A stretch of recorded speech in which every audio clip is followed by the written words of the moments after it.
Bonjour et bienvenue au podcast Samedi de lire, l'édition Bulle d'été. Aujourd'hui, on est, moi et Marie-Claire, ensemble pour vous présenter une série de BD. Est-ce qu'elle est complétée, cette série-là? Elle est ongoing. Elle est encore en train d'être publiée. Alors, c'est un genre, c'est pas un teaser, là, mais tu veux amener les gens à découvrir ça Oui, sans que pa- la fin soit connue. parce qu'il y a quand même déjà 16 volumes de sortie. Bon, On a de quoi lire avant. absolument. Mais là, on parle de quoi, c'est vrai? On parle de Space Boy. C'est une série qu'actuellement, tu disais qu'il y avait 16 tomes Oui, de publiés et on est toujours dans le volet bande dessinée. oui. Est-ce que c'est un roman graphique? Est-ce que... C'est un graphic novel, oui, c'est un roman graphique. Mais avant d'aller plus loin, Marie-Claire, parce que je sens qu'on serait déjà prête à faire la présentation, ben pas on, là, toi, là. Moi, je vais t'amener lentement, doucement vers cette présentation détaillée-là, Oui. mais comme je le dis d'habitude, j'aime bien inviter nos auditeurs à s'abonner, partager, commenter, aimer les différents réseaux sociaux du podcast Samedi de lire. Les miens, c'est maintenant Lecto Véro sur Instagram. J'ai fait un petit peu de changement. Alors, pour ceux qui ont suivi, tout simplement, Véro est toujours actif, mais pour le volet, l'univers livresque, littérature, c'est Lecto Véro sur Instagram. Et toi, Marie-Claire? La raton liseur, toujours sur Instagram.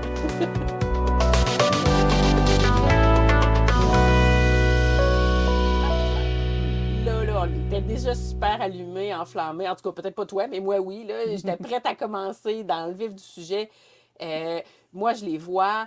J'invite les gens à vraiment aller faire cette démarche-là, d'aller voir les dessus de livres de BD de cette Ce sont série-là. des belles couvertures. Absolument, c'est très intéressant. Puis le côté Space Boy, j'aurais plein de questions à te poser, mais je vais commencer de façon douce, Oui. calme. Moi, je vais respirer un peu.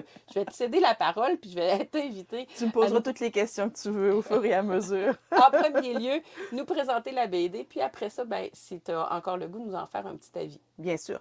Alors, c'est une série de BD qui a été scénarisée et illustrée par Stephen McCraney. McCraney. J'ai tendance à dire McCarney, c'est plus facile, mais c'est McCraney. Donc, si vous faites une recherche sur Google, Stephen McCraney, alors qui est un Américain de 36 ans. Il a commencé, lui, à écrire cette série-là Space Boy en 2015. Fait qu'il faisait des webtoons, fait que des extraits de bande dessinée sur Internet. Puis le premier tome a été publié comme graphic novel en 2018. Et depuis, ben, il en sort à peu près 2 par année. Quand même, c'est Je productif, dis, c'est je dis 2, il y en a plus. prolifique. Mais en fait, je pense qu'il les avait déjà écrits, puis là, on est en mode les relier, les mettre sous Le format, format papier, ce qui est vraiment génial. Donc, quand je parle des 16 premiers volumes, le 17e va sortir au mois de novembre. Je parle de la série originale qui est disponible en anglais. Pour ce qui est de la version française, on en a 4 de traduits pour le moment. Ils sont publiés chez Aquileos, qui est une maison d'édition française. je connais Donc, pas. la différence, moi, ce que j'aime bien, c'est que la couverture est rigide dans mes éditions. Oui, si vous avez entendu cogner, c'est pas à la Tac, tac, porte, c'est tac, sur la c'est couverture sur de la la couverture du BD. livre, alors que la version anglaise qui est publiée chez Dark Horse Comics, la couverture est molle, comme ça. Alors, ben, c'est pas. Moi, quand je vais les mettre dans ma bibliothèque, je vais voir qu'il y a une différence dans les couvertures. Mais c'est parce que j'étais vraiment trop pressée. Je voulais les lire. Là. C'est pour ça que je me suis procuré la suite en anglais. Je saisis, je saisis. Quand on choisit l'élan d'aller vers soit la traduction ou L'original. l'original, une fois que tu t'es lancé, pour vrai, outre la couverture rigide, est-ce qu'il y a beaucoup de différence entre les deux éditions? Pas du tout. Non, c'est Non, ça. non, il n'y a aucune différence. Surtout que là, quand on est... pour ceux qui hésitent toujours à se lancer dans la lecture en anglais, parce que je sais que c'est pas tout le monde qui est à l'aise, mais des fois, c'est surprenant. On écoute la télévision en anglais, on écoute de la musique en anglais, fait qu'on est quand même capable de se situer, mais on se fait juste pas confiance dans se lancer dans une lecture, la lecture d'un roman en anglais. Ben, à ce moment-là, la bande dessinée ou le C'est une roman très belle graphique, option. c'est une belle option pour faire le pas entre les deux. Surtout qu'on a la béquille de l'image, on a l'appui, on a l'aide de l'image. Alors, Oui, qui aide puis à faire le parallèle entre peut-être un mot que j'aurais pas compris dans la bulle. qui aide, oui, c'est ça justement, qui nous aide à saisir le sens peut-être justement du texte. Et il y a moins de texte aussi, si veut pas. Là. Alors, on a quand même ici des albums qui ont pas loin 250-260 pages Ah, quand même! par album. Donc, puis moi, ce que la première fois que j'ai vu passer ça, c'était sur la chaîne d'Alex Bouquin en Prada. Je sais pas si tu la Oui. suis sur YouTube. Puis elle en avait parlé brièvement, comme quoi c'est quelque chose de super mignon puis de très addictif. Puis c'est vrai que c'est ce que c'est. Tellement que je vous le dis, si vous commencez le tome 1, vous aurez même pas besoin de signer. Ah, pour Ça vrai? se lit. Ah, écoute, j'ai pas été capable de le déposer tant que je l'ai pas fini. Puis moi, ce que je me reproche souvent quand je lis une bande dessinée, c'est de lire trop rapidement, puis d'avoir, tu sais, c'est de pas la savourer. Puis là, je me dis, si je lis trop rapidement, j'aurai plus de souvenirs des détails. Ben, bon, c'est sûr que c'est possible de faire la relecture. C'est vraiment possible de le faire, surtout quand on apprécie notre lecture. Mais des fois, on est en mode consommation, puis tu veux te rendre loin rapidement. Fait que, Ouais, descendre tapis la livre. oui, exactement. Mais j'ai essayé tout fait là, pour ralentir mon rythme de lecture, mais c'est très, très addictif. Donc, c'est ça. J'ai été capable je me suis contentée d'en lire un par jour là, pour pas avoir le temps de me souvenir, puis d'enregistrer l'information, puis de savourer comme il faut. Ça a été de cette façon-là que je me suis contrôlée. Quand même, là, on sent qu'il y avait l'effort dans ton corps, on Mais sent tu que ça sais, j'aurais travaillait. pu lire les 3 premiers tomes dans un après-midi, puis facilement, ça se lit vraiment très facilement. Puis c'est vrai que l'histoire, elle est bonne. Alors, talent au niveau de l'écriture, ça donne le goût de continuer, mais les images. Sont très cartoonesques. Alors, on est devant quelque chose qui peut nous faire penser à de la littérature pour enfants, mais en fait, ça s'adresse à la jeunesse. Ça s'adresse à tout le monde. On peut commencer à lire cette bande dessinée-là à partir de 10-12 ans si l'intérêt est là, parce qu'il n'y a pas de... Il y a rien d'alarmant. Il n'y a pas de contenu sexuel, il n'y a pas de contenu graphique violent, tout Explicite. ça, explicite, tout ça. Fait que le reste, c'est dans la complexité de l'histoire. À partir du moment où l'histoire t'intéresse, c'est tout ce qui compte. Et puis, fait que oui, on est devant des illustrations très cartoonesques, hein, des petits visages ronds, des Mais grands yeux de pas si manga. enfant que ça, par exemple, je Mais quand trouve. même, non, exactement. Il y a quand même un trait de crayon. Puis, regarde, tu sais, non, moi, justement, ça fait pas trop enfant, mais c'est très accessible au niveau de l'image. Il y a quelque chose qui me ramène à l'époque des années 80, ou c'est peut-être pas 70, c'est trop vieux, peut-être. Il y a quelque chose dans, tu sais, les lulus de la petite fille sur le Des dessus. petites couettes. Ouais, il y a quelque chose qui me ramène dans cette énergie-là. Peut-être que je me trompe, Ouais. mais bon, on a chacun nos références pour. Non, c'est vrai, c'est vrai. Puis tu sais, comme je suis pas une grande consommatrice encore de bande dessinée, même si j'en lis beaucoup, j'ai l'impression que je lis tout le temps des genres différents. Ça fait vraiment plus comics. Ce Ah, genre-là de probablement que c'est ça, je vois dans les années 80 plus ça un d'abord. petit peu. Puis on retrouve un petit peu le trait qu'on pouvait trouver dans Archie. Il y Merci. avait plusieurs illustrateurs dans Archie. Donc, quand on voyait Betty et Véronica qui étaient dessinées un peu plus, tu sais, Betty, quand elle avait j'essaie de vous décrire, mais je suis pas tellement bonne pour décrire les traits de crayon. Mais on savait qu'il y avait différents Ah, comme, illustrateurs. ah, lui, c'est lui qui a fait cette bêtise-là, Ben genre. oui, voir. Ben alors là, moi, ce que je retrouve ici, c'est quand elle était plus dans les rondeurs, un petit peu, tu sais, un petit peu plus dans les années 50, on aurait dit, le look de ses vêtements. Puis, fait que c'est ce qu'on retrouve un peu dans ces illustrations-là. Oui, puis là, ce que je comprends, c'est que moi, j'ai connu les Archie des années 80, probablement que c'est pour ça que je réfère à ça. Mais j'aime bien le rappel Ouais. que tu me fais, que tu me dis, là, c'est que moi, c'est un souvenir de... C'est ce visuel-là qui t'est Oui, c'est apparu. ça, Ça dans ces ressemble à ça. années-là. Mais, Fait que, et là, ouais, ceci étant dit, là, ouais. De quoi ça parle? ben oui, c'est De ça. quoi ça C'est parle? quoi Space Boy? Ça s'appelle Pourquoi Space en Boy, plus? puis en couverture, on a une jeune fille. Puis dans le fond, dans le ton, on parle presque plus de la jeune fille que de Space Boy. Alors, ça commence avec le jeune garçon ici qu'on va appeler Space Boy, qui n'est pas encore nommé. Puis, alors, c'est une histoire de science-fiction qui commence dans l'espace. Puis, on a la jeune Amy qui vit avec sa famille sur une colonie. Cette colonie-là, elle est située à 30 ans. Je ne sais pas combien ça fait en années-lumière, là. Ça prend 30 ans, en fait, de voyage Entre la Terre puis entre nous. la Terre et la colonie. Entre la Terre puis nous, entre la Terre puis... La colonie, oui. Puis c'est une colonie minière où ils extraient des minéraux. Puis les gens qui sont établis là, évidemment, ils sont là de génération en génération. Puis ils travaillent pour une compagnie. Un peu comme les Jetsons. Écoute, c'est en plein ce que j'avais en tête. J'ai dit, Hey, ah puis non, ça mais le fait... trait, il est moins rond. Ouais, mais Mais t'as raison que ça fait penser un peu aux Jetsons. Oui, c'est ça, là, je suis là, puis ça fait penser un peu aux Jetsons aussi. je m'en allais Ouais. dire, je leur dirais pas parce qu'on Oui, non, mais on t'as a raison. déjà abordé. Fait que T'as là, raison. nos esprits se sont connectés sur le même Mais en souvenir. plus, ça se passe. Donc, fait que là, on est là, donc. Et puis, la jeune Amy, elle a 16 ans, 15-16 ans. Puis, elle va à l'école là-bas, elle a ses amis, puis elle a sa communauté. Puis, un jour, son père perd son emploi, puis ils doivent quitter la colonie parce que si tu ne travailles pas pour la mine, dans le fond, tu peux T'habites rien pas là. faire d'autre. C'est ça, tu peux pas faire grand-chose d'autre. Fait qu'ils ils les ont rapatriés sur la Terre. Ah, mon Eux n'ont doux. jamais vécu sur la Terre, sauf que, évidemment, ils en ont vu des extraits en regardant les films, ils en ont entendu parler, tout ça. Ils ont quand même eu quelques cours d'histoire de la Terre, mais pas tant que ça. Mais en fait, Amy, elle a entendu parler du ciel bleu, parce que sur la colonie, évidemment, que tout ce qu'ils ont autour d'eux autres, c'est le noir intersidéral de l'espace. Fait que là, elle s'est dit, ah, ben le ciel bleu, tout ça. Mais bon, ce ne sont pas les premières pensées qui lui viennent par la tête parce que la première chose qu'elle se dit, c'est je vais être déracinée de mon milieu et je vais quitter mes deux meilleures amies. Alors, sa meilleure amie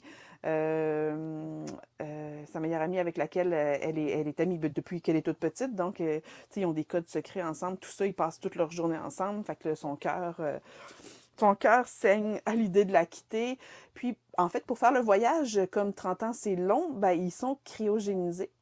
Ah, mon doux, c'est des drôles d'expériences à vivre. Oui, mais et puis là, quand elle va arriver sur la Terre avec sa famille, elle n'aura pas vieilli d'une journée, mais sur la colonie, son ami va être rendu à 46 ans. Ah, c'est vraiment spécial! Donc, quand elle arrive sur la Terre, elle est décongelée, tout ça, puis là, elle doit réapprendre à marcher, elle doit apprendre, tu sais, la gravité aussi sur la Terre n'est pas la même que sur la colonie. Et puis, elle va être inscrite dans une nouvelle école où elle va heureusement se faire des amis rapidement, mais il va toujours avoir cette tristesse puis cet ennui de son ami qu'elle a quitté. Qui est Et rendu maintenant une adulte, probablement avec ses propres enfants. oui, exactement. Puis, quand vient le temps de faire les premiers pas pour la recontacter, elle n'est pas capable, Amy, elle a un blocage, c'est trop difficile pour elle. Puis en plus, il faut qu'elle prenne le temps de s'adapter aussi à la Terre. Puis elle va rencontrer un garçon dans son école qui est différent des autres, qui s'isole. En fait, j'ai oublié de vous mentionner un détail très important, c'est que Amy, elle a la capacité de savoir, en fait, de voir de goûter, de voir, de connaître les saveurs de chaque personne. Donc, pour Ah, sa c'est mère, intéressant. ouais, il y en a qui voient les couleurs. Elle voit les saveurs. Je dis, elle les voit, là, ça fait pas de sens. Elle les goûte, en tout cas. Elle liche pas le monde, mais Non, c'est ça. c'est ce qu'il goûte. Ah, donc, elle découvre les saveurs de tout le monde. Sa mère goûte la menthe. Son père, c'est le chocolat, je pense, ou le café, quelque chose de plus, Amer, non? ouais, un peu. Ensuite, ses amis, bon, il y a une amie qui c'est les jalapenos. Elle est capable de voir ça chez tout le monde. Puis ce garçon-là, elle ne découvre aucune saveur chez lui. Fait qu'elle trouve ça vraiment bizarre. C'est un garçon qui démontre pas d'émotion non plus, puis qui est très renfermé sur lui-même, très mystérieux.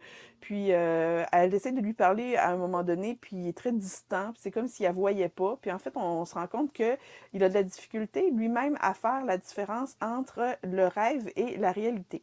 C'est comme s'il ne faisait pas confiance aux choses et aux gens qui sont autour de lui. Il pense que tout ce qui l'entoure fait partie d'un rêve ou d'une simulation. Mais il va quand même finir par croire qu'Amy existe et créer des liens avec elle. Mais il y a toute une histoire autour de ce garçon-là qui est mystérieuse. Là, moi, je suis rendue... Oui, c'est ça, parce que là, dans le fond, tu commences à nous présenter dans le tome 1, mais En sur fait, les 16, toi, t'en as lu 8. non, j'en ai lu 6. Et puis là, moi, je vous résume un peu les 3 premiers. OK. Parce que jusque-là, je veux pas rien divulgacher, puis je veux rien dévoiler qui pourrait nuire à votre expérience de lecteur, mais c'est ça, l'histoire va tourner autour du garçon et de Amy, mais aussi de tous leurs amis. Alors, de tous les amis d'Amy pour le moment, parce que là, ce beau garçon, il est un peu isolé encore. Chaque tome développe un peu plus les personnages de l'entourage d'Amy. Fait que ça aussi, c'est très intéressant quand... Il y a comme un building, là, tu sais, un une world building, progression. Oui, c'est ça. exactement. Oui, puis on approfondit beaucoup la personnalité des personnages, puis les liens qu'ils ont les uns avec les autres. Fait que pour ça, c'est vraiment très intéressant aussi. Le tout à un rythme agréable, supportable, pas trop long, parce que des fois, les longueurs, ça peut... Pour le moment, j'ai pas, y a aucune longueur, c'est pour ça que je trouve que ça se lit très rapidement. Puis comme tu peux voir sur le dessus de chacun des albums, il va y avoir un personnage qui est présenté. Alors, ça veut dire qu'on va mettre l'accent sur le développement de ce personnage-là dans l'histoire. C'est ce que je me doutais, mais tu le confirmes, là. On Exactement. comprend que... Puis il y a d'ailleurs une série, alors je sais pas si c'est Animé ou personne... non, je veux dire une autre série littéraire, OK. une autre série de bande dessinée qui s'appelle Space Boy Omnibus. Puis je pense que, parce que je suis pas rendue là, j'ai pas voulu trop lire parce que je me suis rendu compte qu'en allant chercher des informations, on me divulgachait beaucoup de détails sur, là, j'avais pas encore fini, fait que je sais pas à partir de quand est-ce qu'on peut la commencer. Est-ce qu'on commence Omnibus quand on a terminé, admettons, les 10 premiers, 12 premiers, 14 premiers, je sais pas à partir de quand on peut prendre l'embranchement puis aller là, mais je sais que ça a un lien avec des choses qu'on va découvrir sur Space Boy. Donc, là, tout ce que je peux vous dire, c'est qu'il en existe 4 pour le moment de cette hors... Est-ce que c'est un hors-série ou si c'est une série... Que tu peux suivre de façon parallèle, Oui, là, exact, c'est puis ça. mais l'autre continue pareil, là. Voilà, exactement, c'est ce que je voulais dire. Alors, Omnibus, qui est 4 tomes de publiés pour le moment. Ben, n'hésitez pas à nous le faire savoir si certains d'entre vous qui écoutez est au courant de cette information-là. Ouais. Vous avez 2 comptes, la Sur lesquels vous Raton puis pouvez. Lecto Véro. Je suis allée Puis faire... bientôt, sans trop vous Ah oui, annoncer c'est vrai. quelque chose, bientôt le podcast va avoir son compte Instagram. Ah, il existe le compte Instagram, mais là, il n'y a rien dessus pour le moment. Puis même, il faut que je change beaucoup de choses. Il est juste comme en construction, là. C'est parce qu'on veut avoir notre compte Instagram qui va être exclusivement pour le podcast. C'est absolument. Fait que il est là, il existe, il est en construction. C'est pour ça que j'ai dit Ouais. il est disponible sans le like, là. On Mais va le publiciser tranquillement, pas vite. à la fin de l'été. C'est ça. Quand- À la fin des bulles d'été. Voilà, exactement. Tout à fait. Est-ce que tu avais des questions? Absolument. J'ai une question pour toi. Je regarde ça, puis tu as mis la précision du genre littéraire que c'est de la science-fiction. Oui. Est-ce qu'on est obligé d'aimer la science-fiction pour se lancer dans cette lecture-là? C'est pas juste un tome, là. Oui. Puis en plus, tu as dit que c'était addict. Fait Oui. que ça veut dire que je m'enligne dans quelque chose, là. On n'est pas obligé d'aimer la science-fiction, puis même que tu sais, en disant que c'est de la science-fiction, je veux pas non plus faire Peur? accroire, non, ou ben Ok. faire accroire à ceux qui aiment la hard science-fiction qu'on va se lancer dans quelque chose qui ressemble à du Isaac Asimov. C'est pas ça du tout, c'est plus comme du space opéra. Fait qu'on est, tu sais, si t'es à l'aise avec, c'est juste que Ça a planté le décor. ça a planté le décor, ça se passe, c'est ça, dans un univers futur où on a une colonie minière dans l'espace et où ben, il va se passer quelque chose. Évidemment, Space Boy, on comprend qu'il vient probablement pas de la Terre. Puis, il y a une énigme avec en tout cas, je vous le dirai pas, là, mais où il va y avoir quelque chose de fantastique et de mystérieux, mais c'est plus autour de ça que ça tourne, justement. Le mystère, les relations humaines entre les personnages, puis Camper dans un univers de science-fiction, exactement. Donc, pas besoin d'être féru dans la science-fiction pour se lancer dans cette série-là.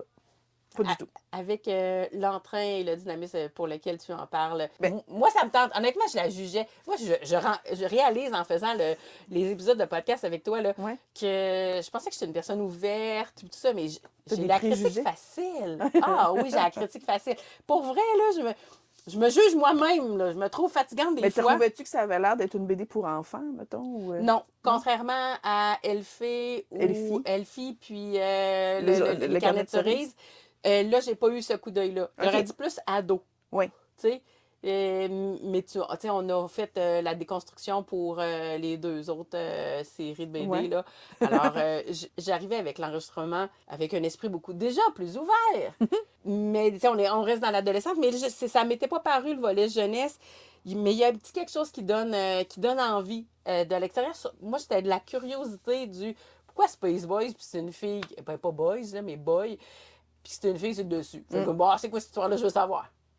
C'est Ben, vraiment, c'est une drôle, c'est peut-être pas très pertinent comme curiosité, mais non, quand mais même. quand on dit qu'on est attiré par une couverture pour plein de raisons, il faut aussi que ça fasse sens. Fait que soit ça nous rend curieux, ou ça nous émerveille, ou on a l'impression que c'est moins pour nous autres. Mais là, ici, c'est parce que on présente le personnage principal qui est Amy. Puis tu vois, il est là, Space Boy, sur la couverture du tome 2. Bon, il Il arrive, est là, on le là. voit. On va avoir un peu plus de son histoire. Puis tome 3, c'est son amie qu'elle a quitté, dans le fond, pour partir. Oui, c'est elle. Oh, C'est sa meilleure la amie. petite nostalgie. Sur le tome 3, c'est un personnage qui est en lien tome 4, pardon, qui est en lien avec Space Boy très étroitement, mais là, on le sait pas tout de suite. Mais là, Et plus ça c'est t'avances. une amie, une bonne amie, une de ses nouvelles amies. Alors là, tu sais, ça va être son histoire à elle sur la Terre. Lui, c'est un jeune garçon qui veut sortir avec elle. Fait que là, dans le tome 6, qu'est-ce qui va se passer? Est-ce qu'il y a des développements avec lui? Puis c'est ça, fait que l'univers est riche de personnages très intéressants. Fait que moi, souvent, ce que je reproche, là, si vous m'avez écouté dans d'autres podcasts ou si vous lisez mes avis de lecture, quand c'est trop court, puis Oui. que c'est pas assez creusé puis élaboré, tout ça, ça me laisse toujours une petite tristesse, puis je me dis, ah, j'en aurais pris plus quand j'aime ça. Là, dans ce cas-ci, je suis servie. Il y en a bien en masse. Ben, c'est sur ces mots-là, Marie-Claire, que je t'inviterais à conclure avec notre traditionnel mot de la fin. Ben, je vous invite à faire le pas, à partir de la lecture en français puis aller vers la lecture en anglais. Oh, quelle belle idée! Faire cet effort-là dans vos prochaines lectures. Si vous avez un blocage puis que vous dites non, moi je lis juste en français, je vous invite à le faire. Puis si vous avez de la difficulté à le faire à la lecture, essayez-le en audiobook.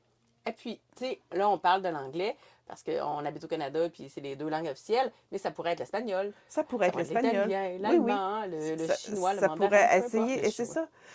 Oui, mais c'est Oui. il existe de nombreux livres audio dans de nombreuses langues, et puis même chose pour même si c'est moins facile de trouver des ouvrages en langue originale ici au Québec, on a le français, on a l'anglais, mais il y a un peu d'espagnol aussi disponible, tout ça, mais faites le pas, essayez. C'est Ah, une c'est belle une façon. très belle idée. Puis je trouve que la BD, là, de proposer ça dans notre concept bulle d'été avec le graphique, l'album, la bande dessinée, je trouve ça intéressant parce que ça, je trouve que l'idée de la bulle, l'image, comme t'expliquais au début, C'est plus facile. oui, c'est ça. Puis là, je parle pas à ceux qui sont experts, puis qui sont Mais très à non. l'aise, puis qui sont très... Parce que j'en ai plein là, dans mes amis. Là. Oui, mais moi, ça fait longtemps que je lis en anglais, puis j'écoute tout en anglais. Ben oui, félicitations, je suis fière de toi.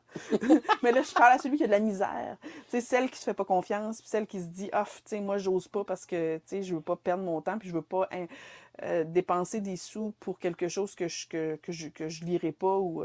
Ou tu que sais, je n'aurais pas le plaisir ouais, qui aurait pu être procuré par une lecture. On peut se dire aussi que le temps qu'on accorde à la lecture dans notre vie, bien, si je suis pour le faire plus de façon scolaire entre une Google obligation. Traduction Ouais. puis le livre, peut-être que ça va perdre de sa nature, mais d'y aller par quelque chose, une langue pour laquelle on a de l'intérêt. Exactement. Puis des fois, c'est une, ben, pas une obligation, mais on attend que le prochain livre soit traduit en français avant de le lire. Puis là, il est juste en anglais. Puis est-ce que ça va nous bloquer? Moi, ça m'a bloqué longtemps. Mon chum, il m'a longtemps amené à dire, ah, faites la lecture en anglais. Tu vas voir, d'abord, le livre est moins cher parce qu'il n'est pas traduit. Puis là, il sort plus rapidement. Puis là, lui, il avait comment, tu sais, il lisait Game of Thrones là, dans le temps. Puis il me dit, tiens, non, tu sais, je veux pas commencer avec ça en lecture en anglais, là, parce que j'adore lire en français, c'est fluide, ça va bien, c'est rapide. J'irai pas me lancer dans une lecture compliquée et que, d'ailleurs, j'ai pas aimé à la lecture, pantoute. Un fait non populaire. J'ai vraiment pas aimé ça. Puis J'irai la pas le série lire en non plus, je pense, anglais. hein, t'as pas tant trippé Ah sur la ben série. j'ai aimé, mais c'est un autre sujet. C'est pas.